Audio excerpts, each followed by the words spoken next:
Hello students. तो आज basically हम डिस्कस करने वाले हैं तीन टाइप के सोलर पावर प्लांट्स जो कि हम बेसिकली आजकल अपने छतों में लगाते हैं, जिसके लिए गवर्नमेंट हमें सब्सिडी भी दे रही है।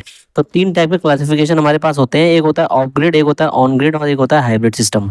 ऑफ ग्रिड सिस्टम में क्या होता है, बेसिकली हमारे पास जो है कोई भी नेट मीटर नहीं लगा होता, यानी हम सिर्फ सोलर पावर ड्रॉ करते हैं, प्रोड्यूस करते हैं सोलर पावर को और उसको एक चार्ज कंट्रोलर को देते हैं, उससे अपना बैटरी चार्ज करते हैं और बैटरी में हमारा जो भी लोड है वो कनेक्टेड होता है। सेकंड सिस्टम होता है ऑन ग्रिड सिस्टम, जिसमें हमारे पास नेट मीटरिंग का कॉन्सेप्ट यूज होता है। मतलब जो भी हम एक्सेस यूनिट जनरेट करते हैं वो हम ग्रिड को बेच देते हैं और उस पर हमें रिलैक्सेशन मिलता है हमारे इलेक्ट्रिसिटी बिल पे।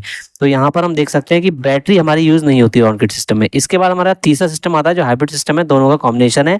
हाइब्रिड में भी हम विद और विदाउट नेट मीटर इस्तेमाल कर सकते हैं।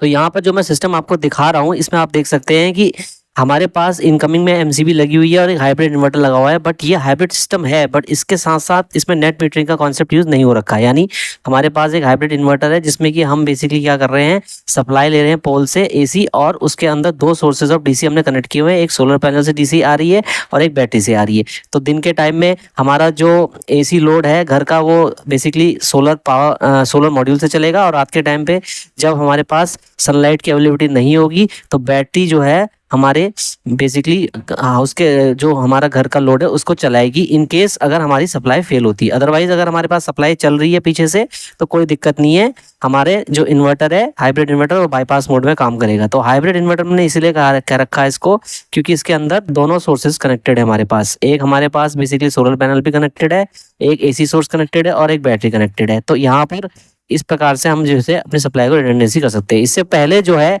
मैंने आपको ये वाला सिस्टम बताया था अपनी वीडियो में। ये सिंपल सिस्टम है जहाँ पे हम डीसी और एसी लोड्स को कनेक्ट कर रहे हैं, बट ये स्मॉल रेटिंग का है।